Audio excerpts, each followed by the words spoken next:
Hello everyone, I am Ebulu of Perfect Signature, and in today's tutorial we are going to learn about 3 or 4 things: how to get our perfect workspace, how to get the perfect armhole, how to get the perfect neckline, and how to tighten our neckline. Okay, so let's go.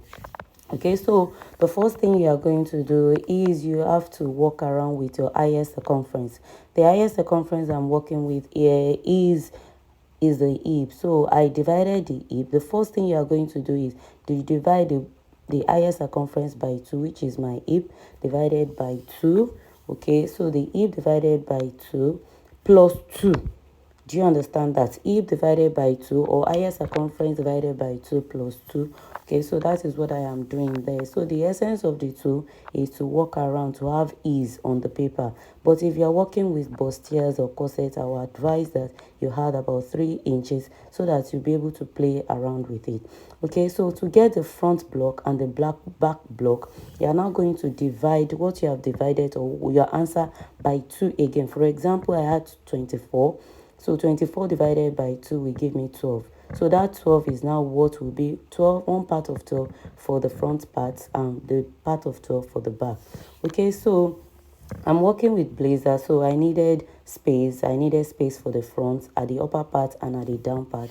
So I went ahead to get another paper to attach so that I'll be able to work very well around with it and do what I want conveniently. Okay, so the first thing I did was to input my shoulder measurement of 16 divided by 2, which will give me 8. Okay, so I inputted it, and the next thing I'm going to do is I am calculating the armhole measurement, which will give us the chest line. And what I did there is the hip, or the bust divided by 6 plus 2.5. Now, what is the essence of the 2.5, or how did we arrive at 2.5? We are coming down for the front by 1.5 for the shoulder slope, and at the back by 1 for the shoulder slope. Okay, so the shoulder measurement, I'm also going to put it at the chest line so that I can have a perfect line.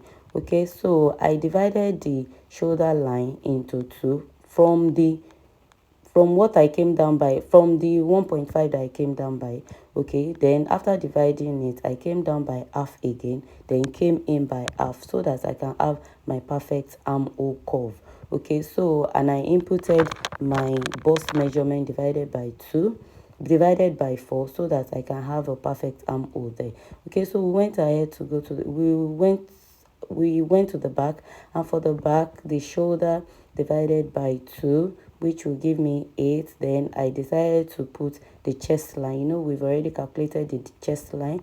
Okay, so and the shoulder, the same measurement for the shoulder is what I put at that chest line for the back as well, and I came down by 1 inch. Okay, from that 1 inch that I came down by, I divided the armhole by 2 and went in by half inch to have our perfect armhole curve. Please don't come down by half inch, only go in by half inch.